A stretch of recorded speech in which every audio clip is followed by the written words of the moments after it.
শুনলাম আমার খোঁজে নাকি তুমি এর আগে ওই অফিসে এসেছিলে। আমি আমার ভাইয়ের খোঁজে এসেছিলাম। ও, তুমি বোধহয় ক্যাপ্টেনের ভাই, তাই না? হ্যাঁ। আরে এই, সবাই দেখ, ক্যাপ্টেনের ভাই ভাইস ক্যাপ্টেন। দেখতে অনেকটা ক্যাপ্টেনের মতো হলেও হেয়ার স্টাইলটা একটু আলাদা।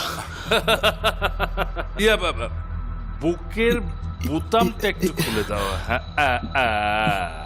কলারটা একটু উঠিয়ে দাও। বাহ বাহ বাহ, এই তো ক্যাপ্টেনের মতো দেখতে লাগছে। চশমাটা একদম স্যুট করছে না। দেখি দেখি দেখি, ব্যাগটা মানাচ্ছে না। স্কুল বয় মনে হচ্ছে। বাহ, ভাইস ক্যাপ্টেন কেমন টুক করে ক্যাপ্টেন হয়ে গেল। ও, আরেকটা কথা, তোমার ভাই দাঁতের মধ্যে টুথপিক নিয়ে খেলা করতো, আর তুমি কেস্ট নিয়ে ঘুরে বেড়াচ্ছ।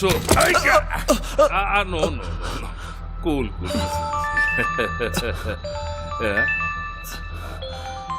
ও হ্যাঁ, ইব্রাহিম ভাই। আরে ভাই, এই নতুন লাইফ তো আপনারই দেয়া।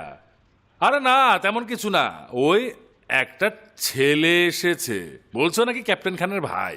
আরে ছাড়েন সব কথা। হ্যাঁ, আপনার বার্থডে জানি কোথায়? হোটেল রেডিসনে, রাইট? আচ্ছা ভাই, ঠিক আছে, আমি একদম সময় মতো পৌঁছে যাবো, আপনি কোনো চিন্তা করবেন না। বাই।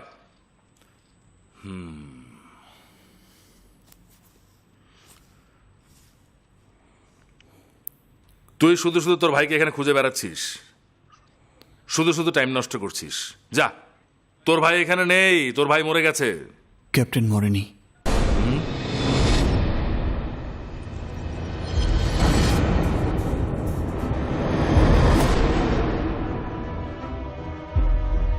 কি বলছিস? ক্যাপ্টেন বেঁচে আছে। কোথায় আছে? এখানেই আছে। কোথায়? এই শহরে? ও এখানেই আছে। মানে এই এলাকাতে আছে? এই, তোরা দাঁড়িয়ে আছিস কেন? ওকে ধরে নিয়ে যা।